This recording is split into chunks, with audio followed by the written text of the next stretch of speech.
Okay, gather all those ingredients together, Joey, but before we start anything, let's get some rice on, because this curry is only going to take about 15 minutes to cook. I like using Thai jasmine rice for this curry. So let's measure out a cup. That's enough for 2 or 3 people, and then we can go ahead and clean it.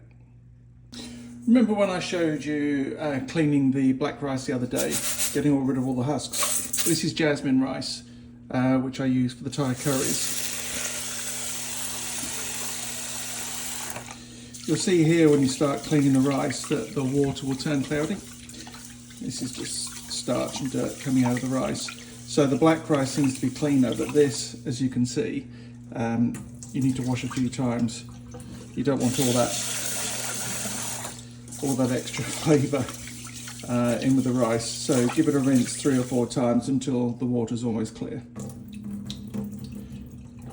And be careful when you're just tipping it out, because obviously you don't want to dump all your rice in the sink. And if you're not using a rice cooker like me, you can still do this in your saucepan. You can see how it's still a little cloudy.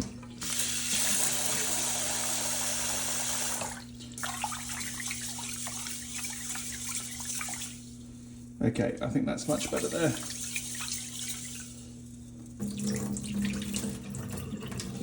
So again, what we're going to do is just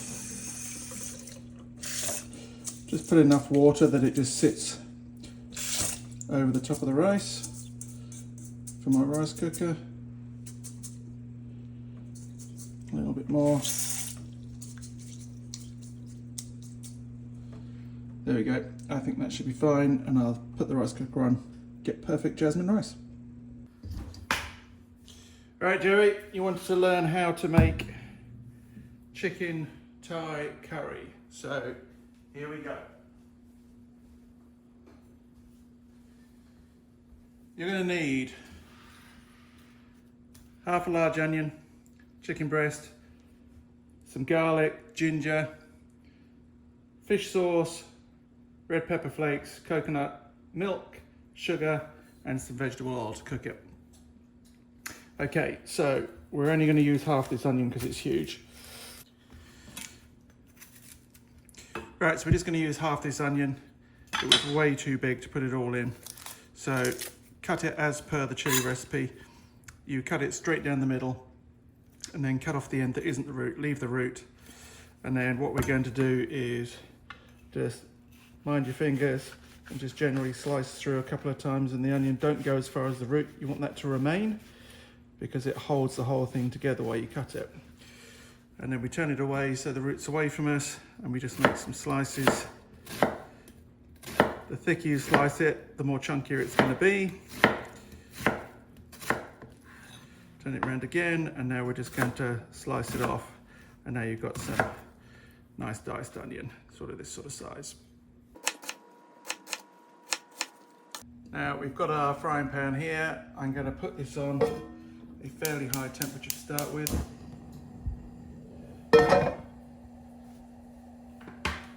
I'm going to give a generous glug, sort of 2 tablespoons of oil in here. Here we go. I'm going to let that heat up.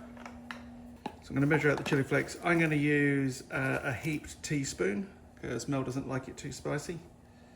And we're going to cook that all at the same time as the onion. So let's see if that oil's ready. As I did in the last video, we're just going to put a little piece of onion in, see if it starts fizzing. Yeah, so that is ready. We're just going to turn it down just a little bit. Okay, so I've got it down to a medium setting, and we're going to scrape all of that onion in.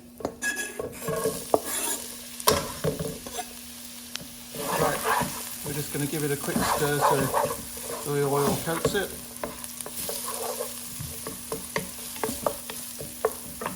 There we go. And while that's cooking, we're now going to do the garlic. And once again, we're just going to put the flat of a hand on the back of the knife and push. That allows the garlic to fall apart, take the skin off. I'll just show you that one more time. Push it away, and then the skin will just fall right off, making it easier to chop up.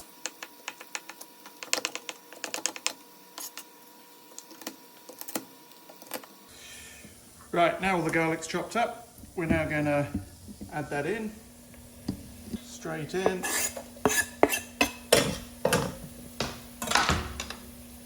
A little stir, you can see the onions softening up now, adding flavour. Garlic's only going to need a minute or so, so while that's happening, let's chop the chicken. Make sure the fat's off it first. Now, I always give Parker a piece of chicken, so that's Parker's share. We'll leave that to one side. The chicken doesn't want to be too fat, otherwise it won't cook properly. So again, put your hand on the back of the chicken and just slice through the middle of the chicken. Make sure you don't slice through your hand. Cut the chicken basically in half. And then what we're going to do is we're going to cut it one way. When that's done, grab the whole lot, turn it sideways, cut it back the other way, and then you should be left with just little chunks like this, which will cook through nicely in the curry.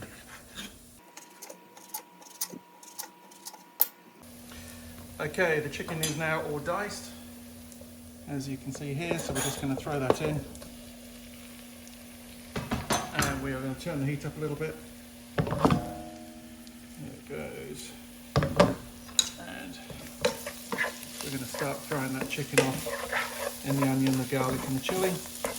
And what we want to do is just, like you can see on this piece here, we want to get it all just cooked on the outside. It will still be a little pink in the middle, but that will soon cook off and cook all the way through when the coconut milk goes in.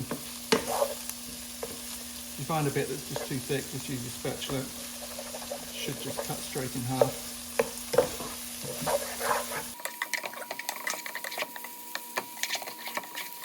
While that's cooking down, we're going to put in a teaspoon of sugar.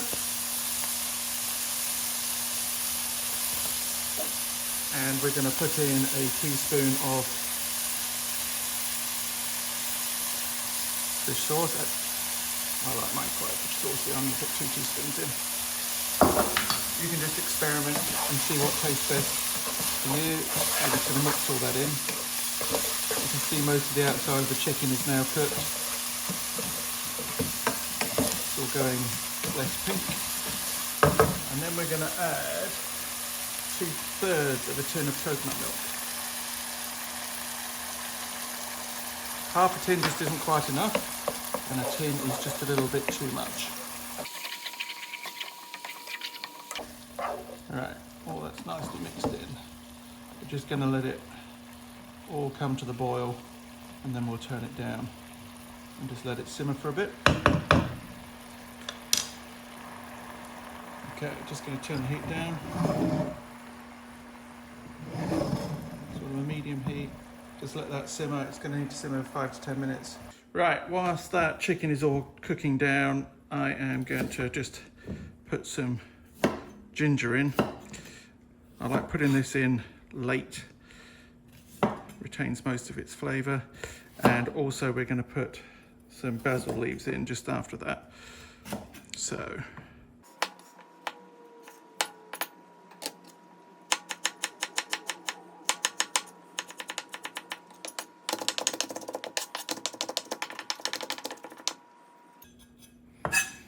okay, there we go.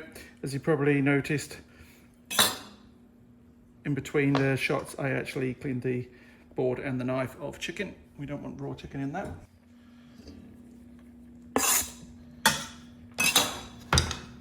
In goes the ginger.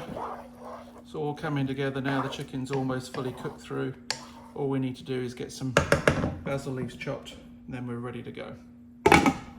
Right, so I like to use a fresh basil plant. I've already done one curry with this, so I just keep it watered and get lots of fresh leaves off it.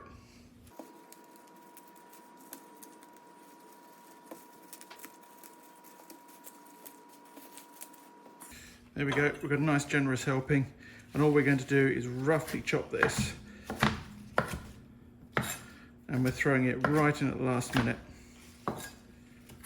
just to wilt. Maintains all its flavour. You don't want to cook it in there too long. That's good enough. Right, we're going to turn the heat off. And we're just going to throw these basil leaves in.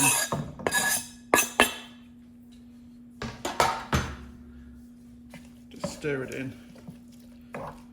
Make sure all the sauce goes over the top of the leaves. That'll just make them wilt a little bit. Like that. Leave it 30 seconds for a minute. While you're doing that, serve up the rice that we cooked earlier and it will be finished. And there you have it. One nice fresh Thai green curry. Send me a picture of how yours looks.